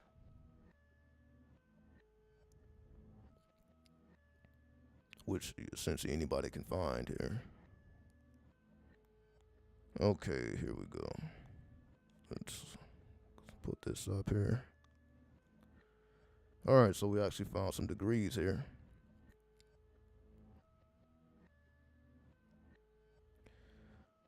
So we see the sun is in 10 degrees Taurus. The moon is in 6 degrees Taurus. Mercury just entered into the degree of Gemini at 0 degrees. Venus is 27 degrees Pisces. Mars is 11 degrees Pisces. Jupiter is 27 degrees Pisces. Saturn is 24 degrees Aquarius. Uranus is 14 degrees Taurus. Neptune is 14 degrees Taurus. Well, no, Neptune is 24 degrees Pisces. Uranus is 14 degrees Taurus. Then Pluto is 28 degrees Capricorn. And of course they have these extra degrees here, which we don't have to get into. Guess they have a bunch of degrees here. So we're going to just deal with the planets here. So for example, we see that we already knew that the sun was in Taurus. However, the sun in particular is in 10 degrees Taurus. The moon is in 6 degrees Taurus. So that means they're conjunct. Uranus is 14 degrees Taurus. That means that they're also conjunct. So there's 3 planets that are conjunct here. The sun, the moon, as well as Uranus, because they are all within 8 to 10 degrees of each other. So that means the sun, moon, and Uranus are conjunct. So we have a 3-planet conjunction. So we already understand the sun and moon, you can say, are opposites. However, between these opposites, we have Uranus. Uranus represents the planet of innovation, to be inventive, to be innovative. to be forward thinking, to be futuristic in your thoughts. It also represents technology. It also represents electricity. So when the sun and Uranus combined or conjunct, because Uranus also will represent the occult in astrology, all things that are extraordinary, all the extraordinary sciences, as we would call it, pseudosciences. That's what they call it nowadays. So all pseudoscience. So you can say Mercury represents science, but Uranus, being a higher octave of Mercury, would then represent pseudoscience, which is science that doesn't follow the scientific method because it's more chaotic. So you're not going to be able to produce the same results. So meaning it can be two people that conduct the same ritual, but they're going to have two different experiences because they are in two different places on the grid. I may be in one city, somebody else may be in a whole different city. So their charge is different than my charge because we're not even on the same places of the grid. So they're not going to reap the same results that I'm going to reap. So the results are not, you can say, you can't, it's not predictable in that fashion as to anybody who does this is going to get the same result because it doesn't follow the scientific method. So it's deemed a pseudoscience because it's not based on a scientific method. It's more about chaos. You have to introduce yourself into the principles of chaos to understand these things. That's why astrology is considered a pseudoscience, because you must understand the element of chaos. Meaning, you're not going to always get the same results. Even if you repeat the ritual exactly the same way, all the planetary alignments shape the theme. So you can say every day or every year we go through, let's just say April 1st. Every year we have to go through April 1st, but the planetary energies are going to be different. They're not going to always be exactly the same. So you can say every time the sun is in 10 degrees Taurus, the moon is not going to be in 6 degrees Taurus. It's not going to always be the same. They're going to always be different mathematical equations at play. So we have the sun and the moon and Uranus that sits between the sun and the moon. And we also know that Uranus represents androgyny, masculine and feminine. So the sun and moon, then Uranus also represents androgyny. So we see what this is getting at here. So Uranus brings up all things strange, again, the pseudosciences. It brings up the element of chaos. That's why Uranus represents all things strange, because it represents going outside the boundaries of Saturn. So Saturn represents, you could say, the world stage. Once you go beyond the world stage, now you go into the pseudo world, which is Uranus, and that represents the occult, all things invisible, all things strange, all things that can't be explained because it's not strictly tangible. Because Saturn deals with the tangible reality, or deals with the world card. So once we go to Uranus or any of the outer planets, now we're dealing with extraordinary activity or extraordinary frequencies, which we consider planetary energies. That's why astrology is ruled by Uranus. Because now we're dealing with extraordinary frequencies, or planetary frequencies, or celestial frequencies. That's all within the essence of Uranus. So because Uranus is sitting between the sun and the moon, and again, the sun is spiritual and the moon is more psychic, that means Uranus has a influence on not only our spirit but also our intuition. Because the moon will represent intuition, the sun represents the spirit. So your spirit and your intuition are both being influenced by Uranus.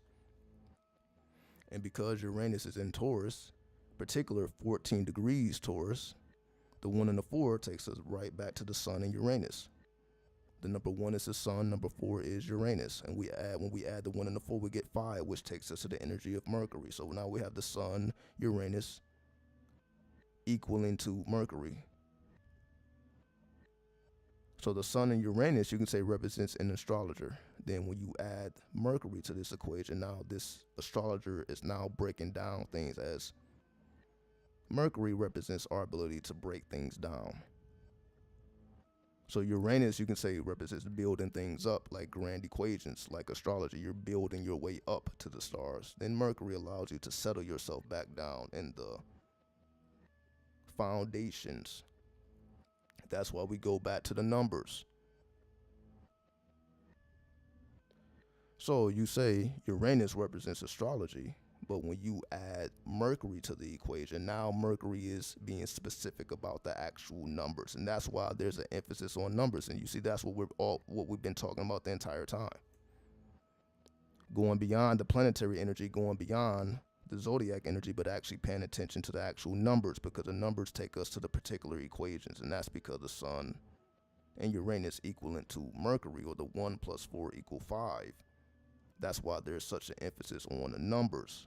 That's the number 5, because 5 represents advanced mathematics. So we're advancing astrology at this point by adding the numerology to the equation and giving attributes to the numbers, so that it gives us deeper analysis of what is actually going on. Taurus represents our daily rituals and our daily habits.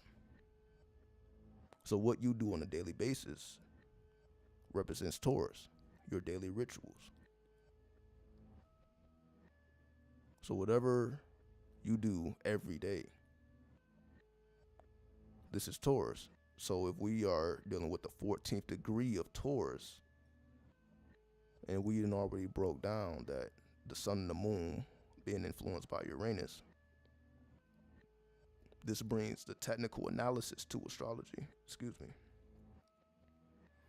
Once we bring the technical analysis to astrology, and then we understand Taurus represents your daily rituals.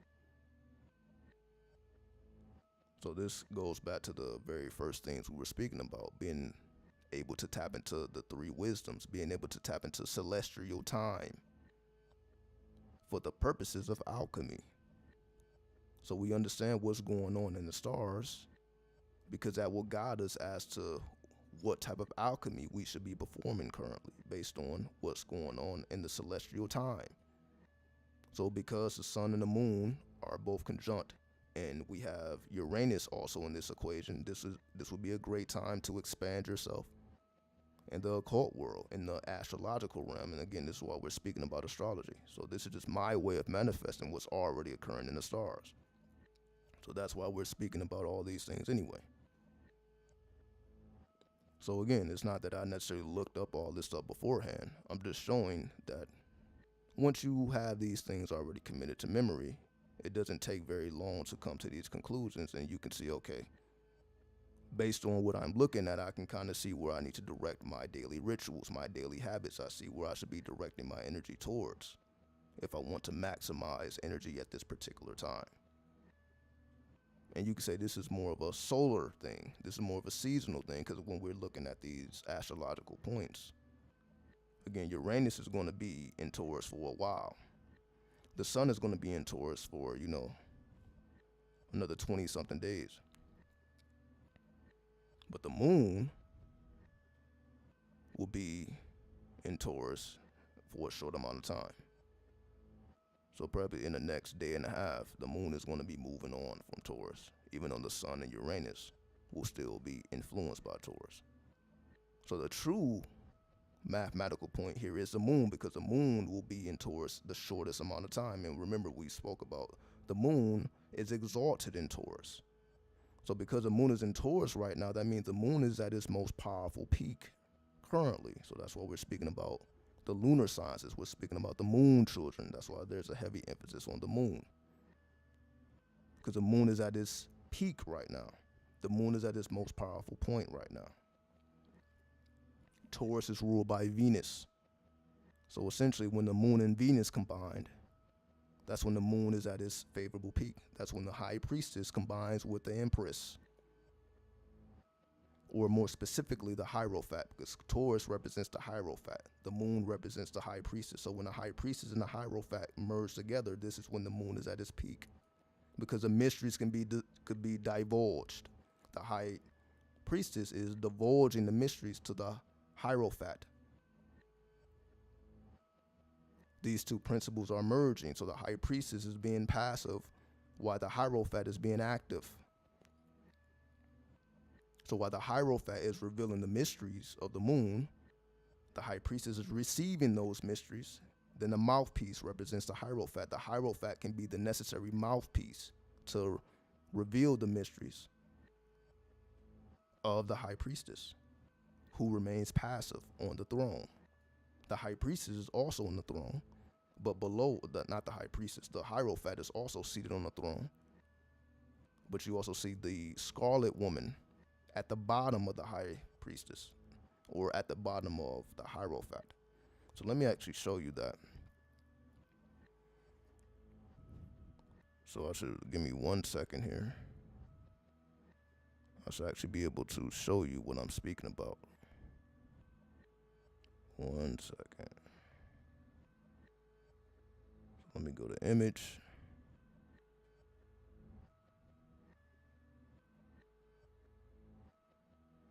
I should have the tarot cards. Give me 1 second here.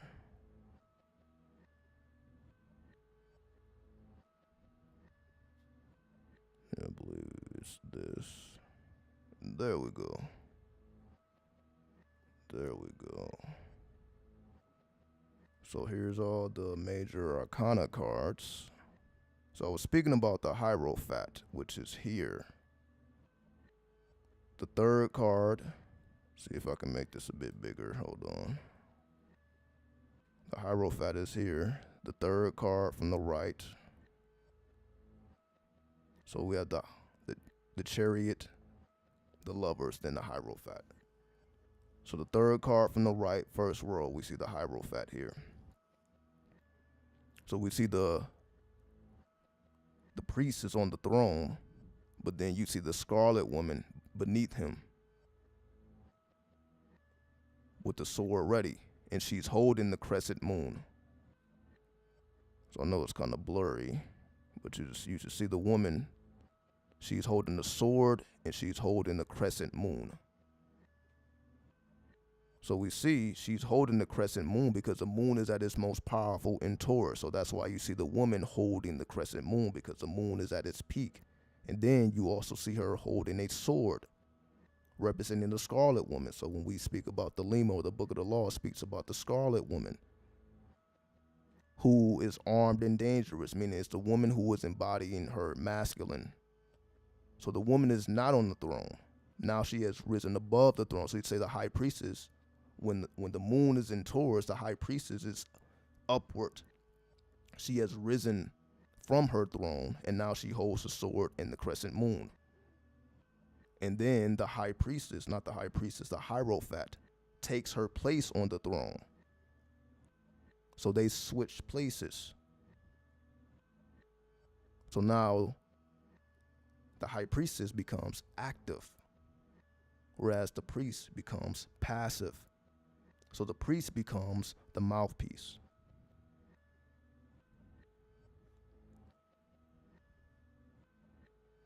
And then the scarlet woman represents the active principle. Now she's wielding the moon at its highest peak and utilizing that energy to be active, to charge up that sword in her hand. So just wanted to show some imagery here. Move that out the way now. Just putting all these things into perspective.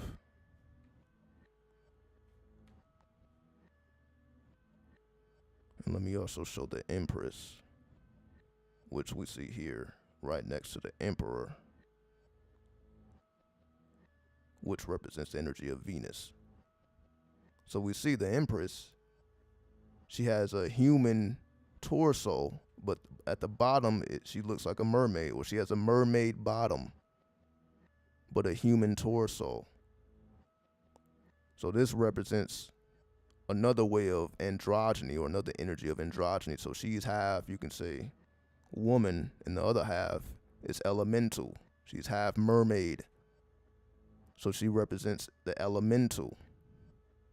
So the mysteries of Venus, aka Lucifer, as Venus represents Lucifer, well, Lucifer then represents this half human torso and the bottom half of an elemental.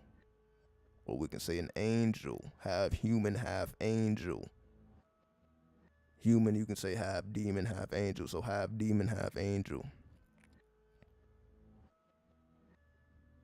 That's why you also see these crescent moons by the Empress. On the right side and the left side of the Empress, you see these crescent moons. So just like Taurus, you see the crescent moon.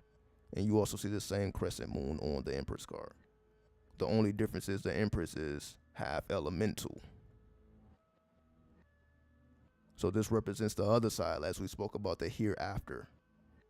So when it's talking about the hereafter, we're talking about the full essence of what it means to be the divine feminine. So the divine feminine is half human, half angelic, half woman, half mermaid.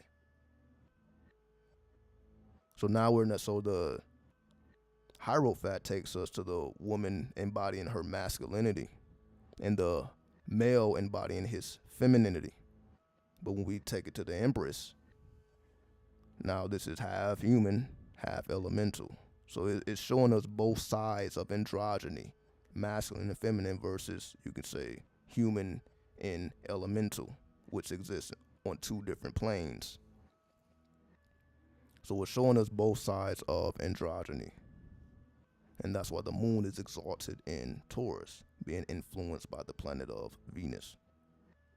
As the moon, or the high priestess, so let me actually show the high priestess, which we see right next to the Empress.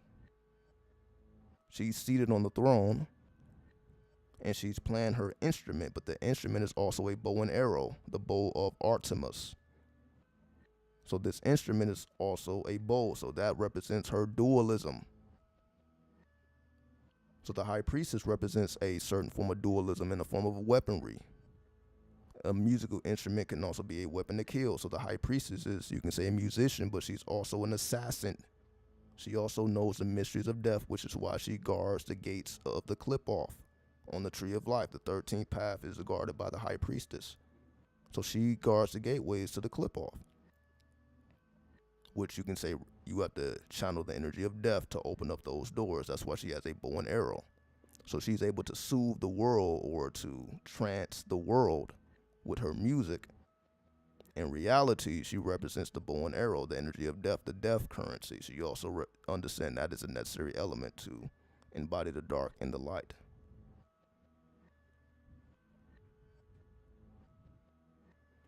So hopefully these ideas are making a lot more sense, because I know most people don't really go into these sciences this deeply, but this is the whole point of the Lima. This is the whole point of embodying the divine will, or the true will, so that we understand the process of alchemy.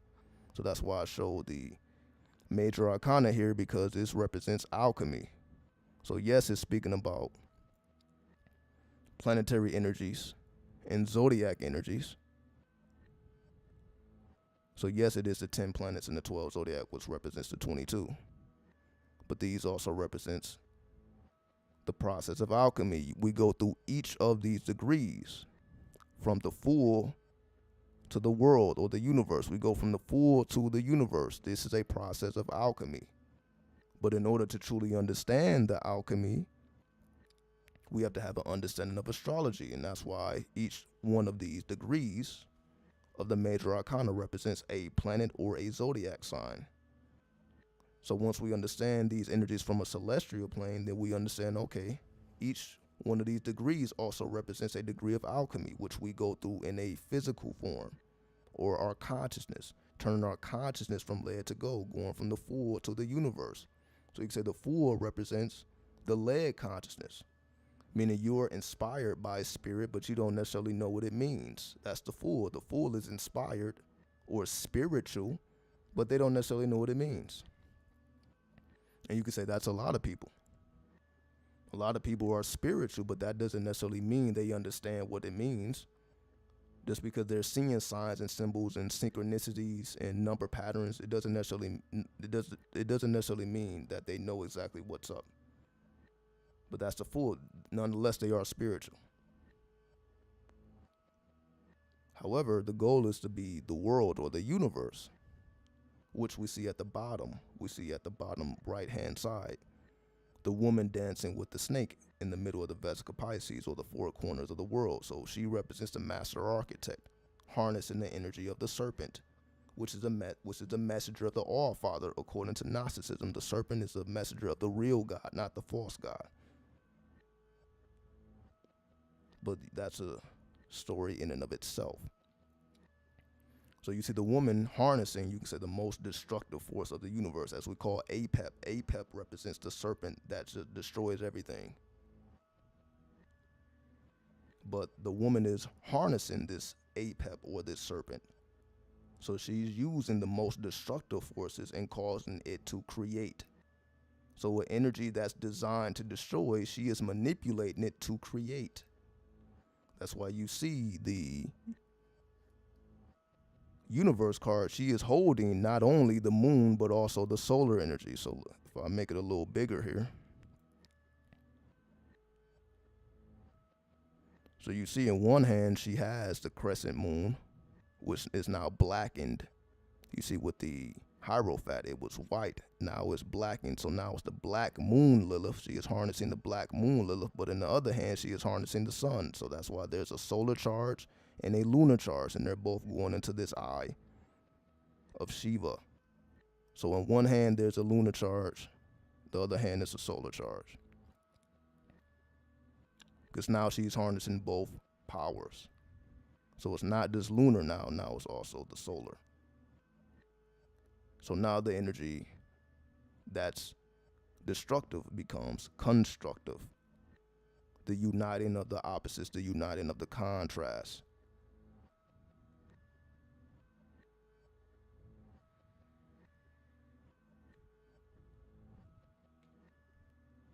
So just pointing out all these things, because you see these principles are always here. They're always in effect. They're always in motion. But unless we actually dig into these mysteries, we get blinded thinking we understand when we only have knowledge of a thing. That's why, again, knowledge and understanding is two different things. So you see, many people have knowledge of these things, but they don't understand it. They have knowledge that it means something, but they don't understand what it means. So once we get into the 30th degree, now we begin to have the ability to reflect on what these things possibly could mean. Because we have 29 degrees to reflect on. So if you look at the past 29 days of a particular month, now you're looking at the 30th month, now you can reflect on 29 days of experimentation. And then you can come to a new conclusion. Okay, what was successful, what was not? What could I have done better? What could I have not done at all? Now you're reflecting on all the work you have put in for the last 29 degrees,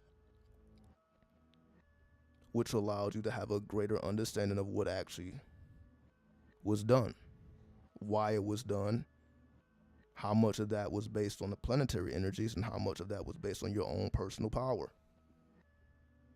What was based on your own personal power, and what was based on because the planetary energies are just in effect that will support your manifestations.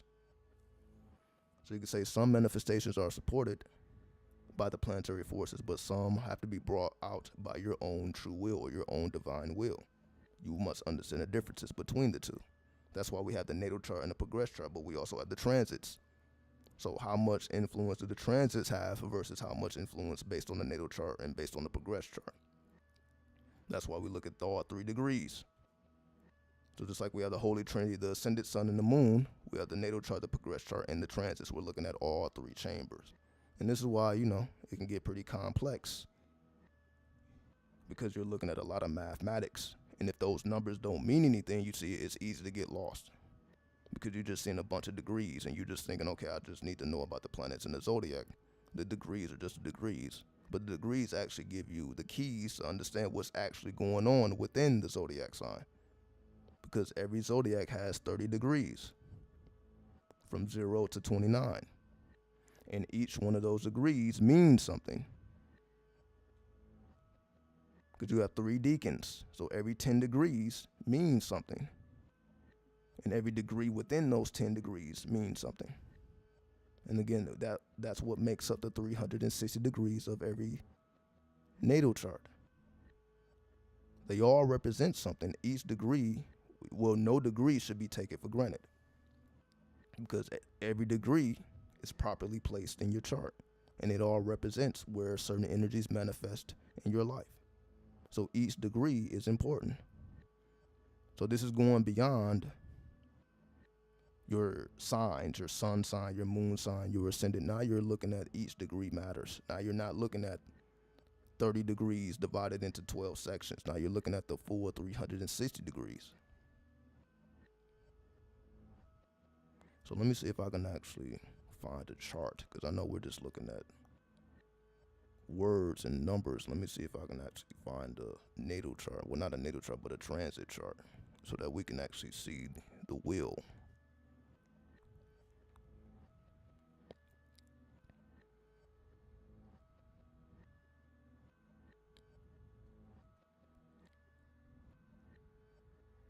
All right, here we go.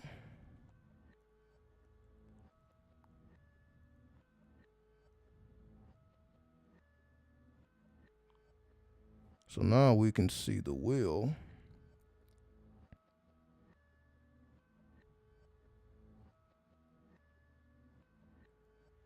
And we see majority of the points are on one side of the chart, particularly the left-hand side of the chart. Pretty much from Gemini all the way to Aquarius.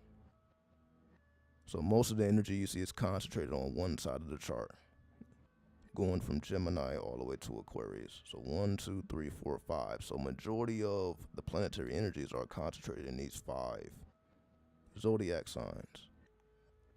Cyberspace of Aquarius, the spiritual world of Pisces, the image or the personality of Aries, the daily rituals of Taurus, and the media of Gemini.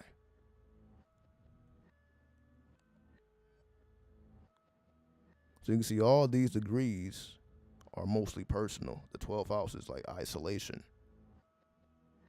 The first house, again, is your image, your divine image. Again, second house is your possessions. Again, your daily rituals.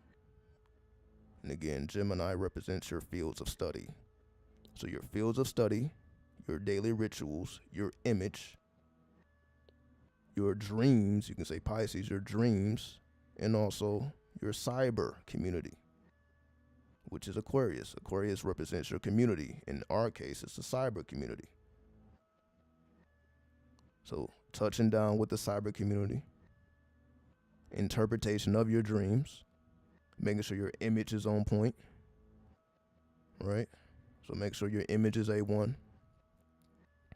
So that's why I made sure to shave and all this stuff, right? If you take a look, made sure to shave, make sure the image is on point. You see, got to line up everything. That's Aries. Aries is on point. Not because I knew it was on point. It's just that I already know what's going on. Just like you know what's going on. It can be felt because it's affecting our psyche. So you may not know it consciously, but you will be feeling it in the psyche or the unconscious. And that's why we are focusing on fields of study, which is Gemini, which becomes the lovers. The lovers is combining the two worlds together. In this case, it's astrology and numerology. That's why we're focused on combining the worlds that are separate, but they're connected. Then that's why we're speaking about Taurus, which is the alchemy, the daily rituals, being on celestial time, understanding the workings of the world because we understand the workings and the movements of the stars. Taurus, the Hierophant, where the masculine becomes passive and the feminine becomes active, the reversal of roles.